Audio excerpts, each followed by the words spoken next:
بسم الله الرحمن الرحيم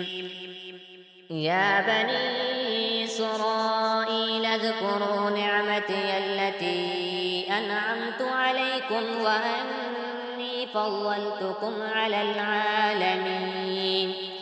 واتقوا يوما لا تجزي نفس عن نفس شيئا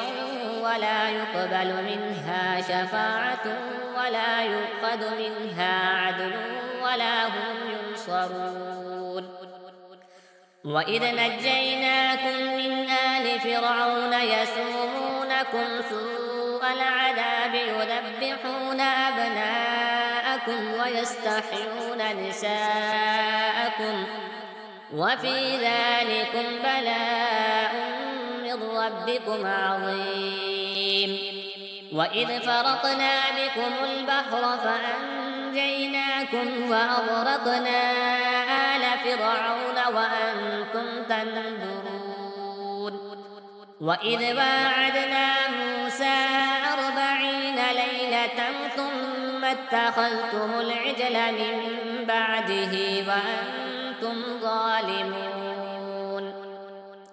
ثم عفونا عنكم من بعد ذلك لعلكم تشكرون وإذ آتينا موسى الكتاب والفرقان لعلكم تهتدون وإذ قال موسى لقومه يا قوم إنكم ظلمتم أنفسكم باتخاذكم العجل فتوبوا إلى بارئكم فاقتلوا أنفسكم ذلكم خير لكم عند بارئكم فتاب عليكم إنه هو التواب الرحيم وإذ قلتم يا موسى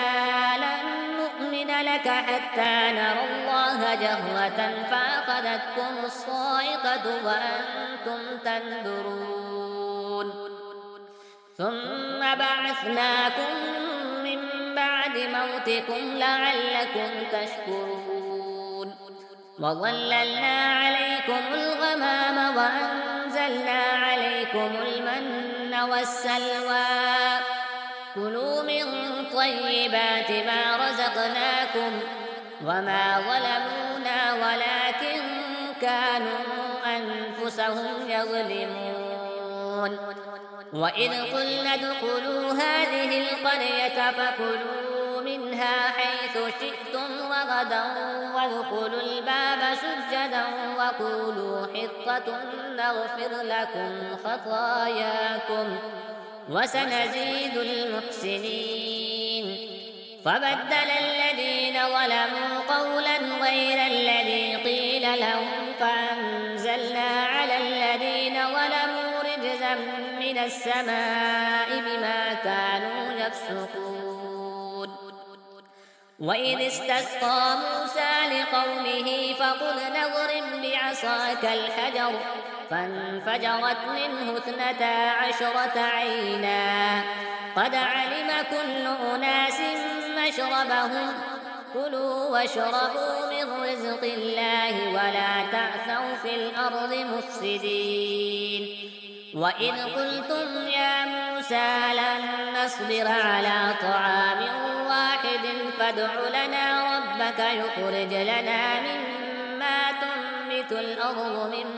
بقلها وقثائها وفومها وعدسها وبصلها قال تستبدلون الذي هو أدنى بالذي هو خير اهبطوا مصرا فإن لكم ما سألتم وضربت عليهم الذلة والمسكنة وباءوا بغضب من الله ذلك بأنهم كانوا يكفرون بآيات الله ويقتلون النبيين بغير الحق ذلك بما عصوا وكانوا يعتدون